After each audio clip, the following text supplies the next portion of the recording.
उपाध्याय समाज सबका के 2 दिवसीय गौरव महोत्सव में पहुंचे बीजेपी के राष्ट्रीय नेता डॉक्टर दिनेश उपाध्याय।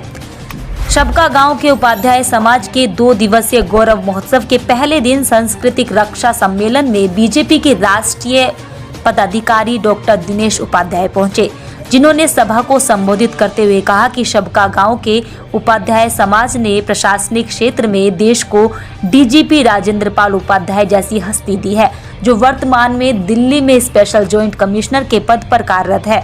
यही नहीं, साथ में जिला अधिकारी शिव कुमार उपाध्याय, शिक्षा क्षेत्र में महिला प्रवक्ता सुमेधा आर्य, सूरज सत्यराज, मास्टर जगपाल आर्य, सूबेदार प्रेम पाल फौजी, योग के क्षेत्र में आचार्य धर्मवीर आर्य, गुरुकुल के क्षेत्र में डॉक्टर संजीव आर्य और धर्मेंद्र आर्य, साथ ही पुलिस विभाग में नरेंद्र उपाध्याय, सुरेंद्र उपाध्याय, वहीं पत्रकारिता के भारत सत्यराज और प्रताप आर्य, बैंकिंग क्षेत्र में रमन आर्य, इसके अलावा सैकड़ों युवा दिए हैं जिन्होंने अपने राष्ट्र को उन्नति के पथ पर अग्रसर किया।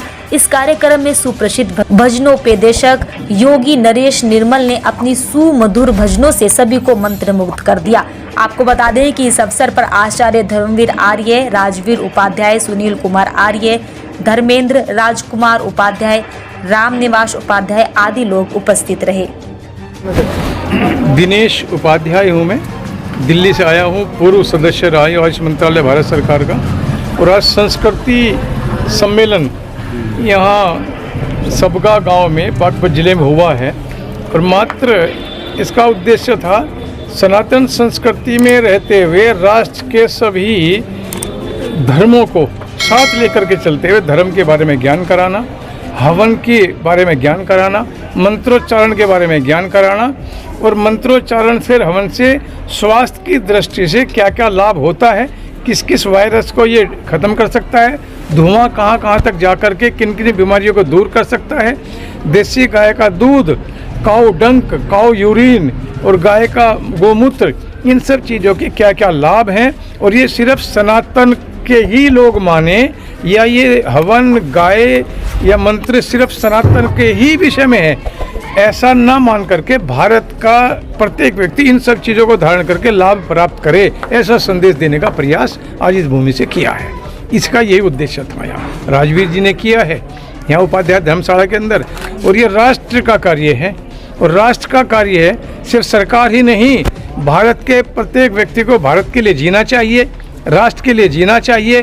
अपनी पारंपरिक व्यवस्था, चाहे वह धार्मिक है, सामाजिक है, चिकित्सकीय है, उसको पालन करते हुए राष्ट्र के लिए काम करना, यही धर्म है।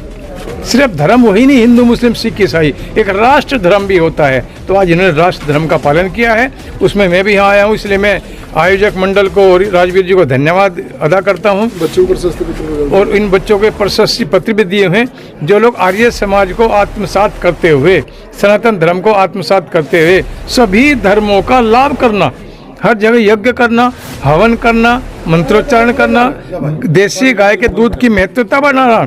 और ये क्षेत्र कुरुक्षेत्र का, ये बागपत का क्षेत्र जो महाभारत की भूमि रही है, भीष्म पितामह जी यहाँ शासन करके गए हैं, तो इस क्षेत्र के बारे में कितना महत्वपूर्ण क्षेत्र है।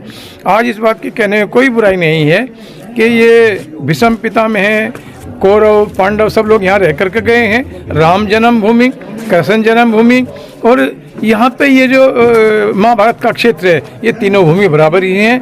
भगवान श्री कृष्ण जी यहाँ रह करके गए हैं, सबको पता है। द्रोणाचार्य, कृपाचार्य, भीष्म पितामह, कौरव, पांडव, कुंती सब रह करके गए हैं। इसलिए बागपत का क्षेत्र धार्मिक तीर्थ स्थल है, यहाँ का प्रत्येक व्यक्ति देव जैसा है। इसलिए इन सबको नमन करते हुए आप सभी का आभार, धन्यवाद। ठीक है, बहुत बहुत धन्यवाद।